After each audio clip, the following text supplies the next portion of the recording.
오늘 우리가 주제로 선정하게 된 종합부동산세 당신도 재벌집 막내 아들인가 에서는 종합부동산세가 개정되는 부분에 대해서 간략하게 검토해보고 거기서 우리가 특별히 좀 더 알아야 될 포인트를 살펴보겠습니다. 그리고 절세를 위한 방안이나 전략에 대해서도 알아보도록 하겠습니다. 지금 시작합니다.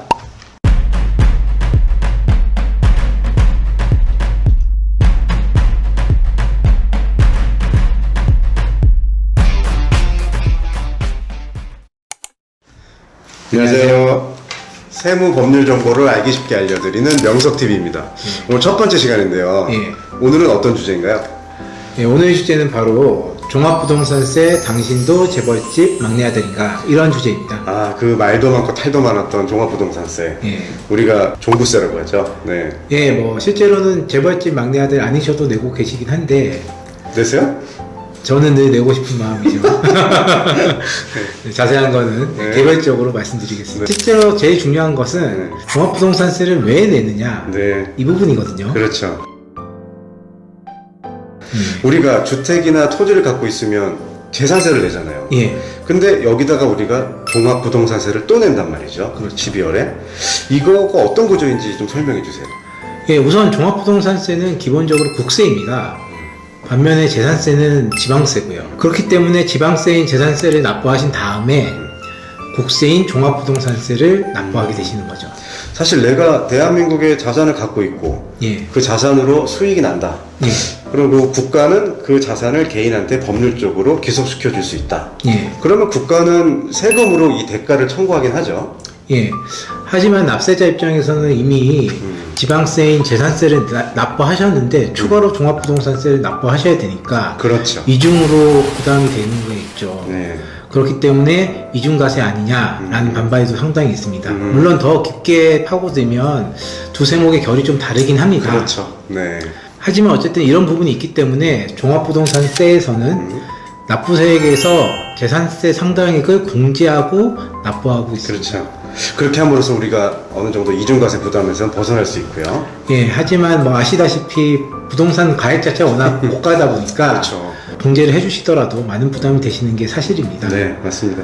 뭐 그런 부분에 있어서 이번에 여야 간에 합의한 종합부동산세 개정안이 통과가 된다면 아주 큰 의미가 있을 것 같고, 그렇기 때문에 저희가 이번 주제로 종합부동산세를 정했습니다.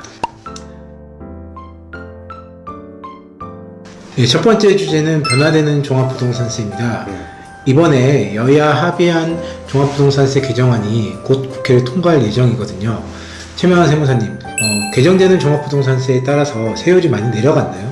네, 종전에는 0.6%에서 6%까지의 세율 체계였으면 이제는 0.5%에서 5%까지로 바뀌었는데요. 소폭 인하된 거라고 보이지만 변화는 큽니다. 아파트 집 한 채가 얼마입니까 요새? 그래서 만약에 과세 표준이 30억이다 그러면은 한 2천만 원 이상 차이가 납니다. 기존에는 이 세율 체계가 2주택 이하를 보유한 사람과 3주택 이상을 보유한 사람으로 이중으로 나뉘어져 있었잖아요. 그러면 이 2주택 이하를 보유한 사람과 3주택 이상을 보유한 사람들 사이에 세율이 많이 달랐나요? 네, 그 2배 혹은 2배 이상이었죠. 3주택 이상 주택을 보유하고 있는 자에 대해서는 일반 세율의 2배 이상인 중과세가 세율이 부과됐어요. 우리가 단순히 다른 공제나 이런 거 말고 세율로만 따지자면 똑같은 과세 표준이 30억이더라도 2주택 이하자이면 종부세가 뭐 4,800, 5천 정도 나온다 치면 30억이라도 내가 3주택자다. 그러면 거의 종합부동산세가 1억이 넘게 나옵니다. 아, 이게 바로 그 종합부동산세 다주택자 중과세율이라는 거잖아요. 그럼 이번 개정안에서 이 부분도 많은 변화가 있지 않았습니까? 설명 한번 해주시죠. 네, 앞으로 우리가 설명하게 될 절세 전략과도 좀 연결이 되는데요. 이번 개정된 종부세에서는 그 다주택자의 개념을 아예 새로 재정립했습니다.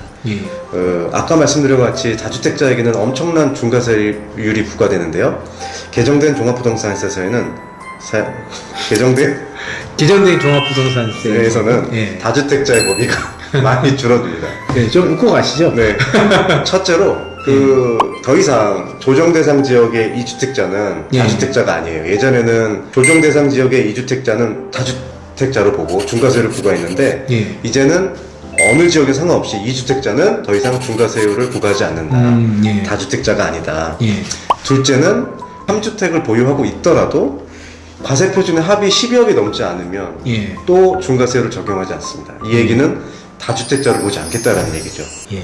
엄청난 변화죠. 엄청난 변화네요. 네. 결국 이런 종합부동산세가 개정되는 방향이 네. 응능부담주의를 추구하고 있다 이렇게 볼 수 있을 것 같습니다. 단순히 주택수에 따라서 차등 부과하는 것이 아니라 네. 가세표준 가액이라는 기준을 도입해서 다주택자 여부를 결정하고 그에 따라 중과세율을 적용한다 이런 내용으로 바뀌고 있는 거죠. 네, 응능 부담주의를 종합부동산세에서 좀 더 적용하고 있다. 예. 그런데 이제 응능 부담주의란 말이 예. 조금 이제 구독자분들한테 어렵게 느껴질 수 있어요. 저희 구독자분들 너무 무시하는 거 아닙니까? 아닙니다. 네, 설명 한번 해주시죠. 설명 응능 부담주의가 한번 어떤 네. 것인가. 네. 물론 다들 알고 계시겠지만 설명 한번 하겠습니다. 응능부담주의 응자가 한자로 응할 응자를 쓰고요. 능자가 능할 능자를 씁니다. 저희가 능력할 때 능자를 이 한자를 쓰는데요. 결국 능력에 따라 세금을 부담시킨다 이렇게 이해를 하시면 되겠습니다.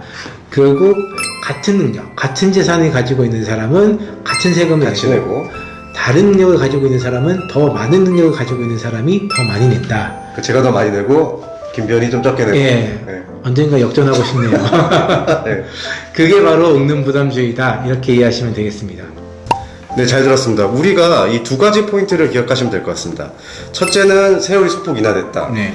둘째는 중과세율을 부담해야 됐던 다주택자의 범위가 줄어들었다. 이거죠. 예, 세무사님 이것 말고도 저희가 알아야 될 주요 개정 사항이 있을까요? 네, 이게 마지막 포인트인데요. 과세 표준에서 기본적으로 인별로 공제해주던 기본 공제액이 있었어요. 이게 6억이었는데요. 네. 이번에 이 부분이 9억으로 상향됐습니다. 많이 사용됐네요. 예, 그러니까 부부 공동명의다. 예. 1세대 1주택이다. 이러면 9 곱하기, 그러니까 예. 18억이 과세 표준에서 공제되는 거죠. 굵직굵직한 변화들이 많이 있습니다. 네. 주요 개정 내용에 대해서 이렇게 잘 알아봤습니다. 그럼 이제 다음 주제인 우리가 알아야 할 포인트로 넘어가도록 하겠습니다. 네.